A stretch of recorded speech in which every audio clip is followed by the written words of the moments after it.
Olá, sejam bem-vindos a este encontro de Direito Civil. Hoje trataremos sobre usufruto, um tema de direitos reais. Utilizaremos como referência o livro Manual de Direito Civil, volume único, do professor Flávio Tartucci, 8ª edição.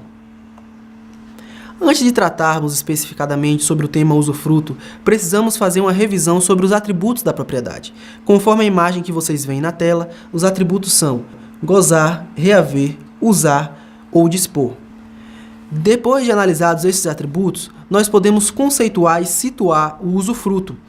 O usufruto pertence a uma categoria do direito chamado direitos reais de gozo ou fruição.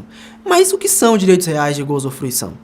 Os direitos reais de gozo ou fruição acontecem quando há uma repartição dos atributos que nós vimos no início da aula. Quando ocorre essa repartição, nós estaremos diante de uma relação jurídica real. Então, podemos agora situar na topografia do Código Civil de 2002 o usufruto. Lá no artigo 1225, podemos encontrar o usufruto como uma espécie de direito real de gozo ou fruição. Vamos fazer um panorama geral desses direitos. O primeiro deles é a superfície, o segundo, as servidões, o usufruto, o uso, a habitação, a concessão de uso espacial para fins de moradia, a concessão de direito real de uso e a laje. Superada a questão introdutória, passemos a conceituar agora o usufruto. Toda vez que estivermos diante de uma relação jurídica real, em que, de um lado, temos um usufrutuário que tem os atributos relativos a usar e fruir da coisa, e do outro lado, temos um nu proprietário com os atributos de reivindicar ou dispor a coisa, tem-se aí uma relação jurídica pautada em usufruto. Já o artigo 1390 do Código Civil nos ajuda a entender melhor o conceito do usufruto na dinâmica do direito civil brasileiro. Acompanhamos a leitura dele na tela. O usufruto pode recair em um ou mais bens, móveis ou imóveis, em um patrimônio inteiro ou parte deste, abrangendo-lhe no todo ou em parte os frutos e utilidades. Superada a questão do conceito, vamos analisar agora a classificação doutrinária existente sobre o usufruto. Passemos a análise do esquema na tela. Quanto ao modo de instituição ou quanto à origem, o usufruto pode ser legal, voluntário, misto ou judicial. O judicial tem caído em desuso em virtude do CPC de 2015. Quanto ao objeto que recai, o usufruto pode ser próprio ou impróprio. Quanto à extensão, pode ser um usufruto total ou pleno, parcial ou restrito. Quanto à duração, o usufruto pode ser temporário ou vitalício.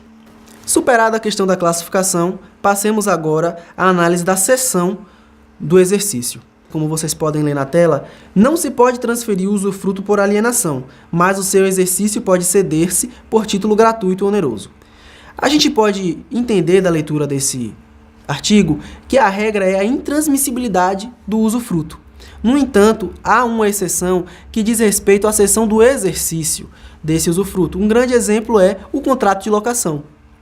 O STJ, inovando esta matéria em jurisprudência, diz que o usufruto também é impenhorável. No entanto, os frutos resultantes do usufruto podem ser penhorados.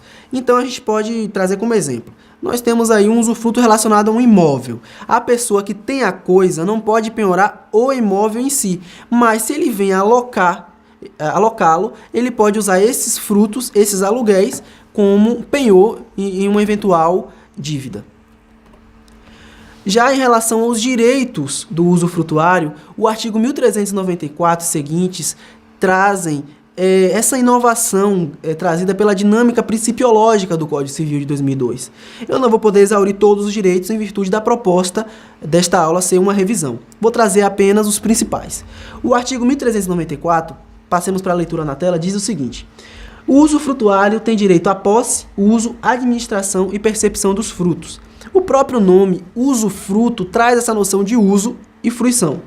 Já o artigo 1396 diz que, salvo direito adquirido por outrem, o usufrutuário faz seus os frutos naturais pendentes ao começar o usufruto, sem encargo de pagar as despesas de produção. Já o parágrafo único diz que os frutos naturais, pendentes ao tempo em que cessa o usufruto, pertencem ao dono, também sem compensação das despesas. Aqui, utilizaremos como base interpretativa o princípio da vedação do enriquecimento sem causa, justamente porque há essa compensação. Os frutos pendentes ao início do usufruto pertencem ao usufrutuário. Os frutos pendentes ao final vão pertencer ao proprietário, justamente para que não haja o prejuízo de ambas as partes. Superada a questão dos direitos, vamos passar agora à análise dos deveres do usufrutuário. O artigo 1400 traz dois requisitos. O primeiro deles é a existência de um inventário que conste o estado da coisa no momento inicial do usufruto.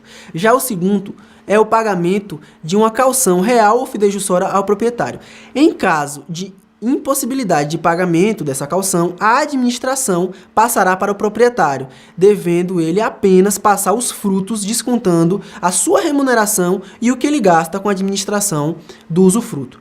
Já o artigo 1402 diz que não é obrigado o usufrutuário a pagar os danos resultantes do exercício regular, justamente porque se houver um exercício irregular do uso do bem, o usufrutuário deverá ressarcir todas as despesas, as compensações necessárias para que o proprietário não fique em prejuízo.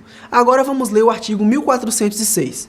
O usufrutuário é obrigado a dar ciência ao dono de qualquer lesão produzida contra a posse da coisa ou os direitos deste. Passemos à análise desse dispositivo. O usufrutuário, quando está exercendo a sua posse direta sobre o bem, pode ter alguma lesão a esse direito, seja um esbulho, seja uma turbação. Quando houver qualquer tipo de mácula a seu direito de posse, ele deve notificar imediatamente o proprietário sobre a existência dessa lesão ao direito. Além disso, cabe destacar na leitura desse artigo que tanto o proprietário quanto o usufrutuário têm a posse do bem. O usufrutuário tem a posse direta e o proprietário a posse indireta. Inclusive, eles podem fazer uso das ações possessórias dentro do Poder Judiciário, justamente porque ambos têm a posse. Superada a análise dos direitos e deveres do usufrutuário, passemos à análise da extinção do usufruto. O artigo 1410, como vocês podem acompanhar na tela, diz: o usufruto extingue-se, cancelando-se o registro no cartório de registro de imóveis. Inciso 1º, pela renúncia ou morte do usufrutuário. Inciso 2º, pelo termo de sua duração. E o inciso 3º, pela extinção da pessoa jurídica em favor de quem o usufruto foi constituído, ou, se ela perdurar, pelo decurso de 30 anos da data em que se começou a exercer. Há outras possibilidades de extinção trazidas pelo rol do artigo 1410. No entanto, pela proposta da aula ser uma revisão, vamos trazer apenas essas. Já o artigo 1411, passemos para a leitura na tela, diz: constituído o usufruto em favor de duas ou mais pessoas, extinguir-se-á a parte em relação a cada uma das que falecerem, salvo se, por estipulação expressa, o quinhão desses couber ao sobrevivente. Passemos agora à análise de duas questões para que vocês possam ver como esse assunto é cobrado em prova. Eu peço nesse momento que vocês pausem o vídeo, leiam as questões e depois a gente volta para poder responder.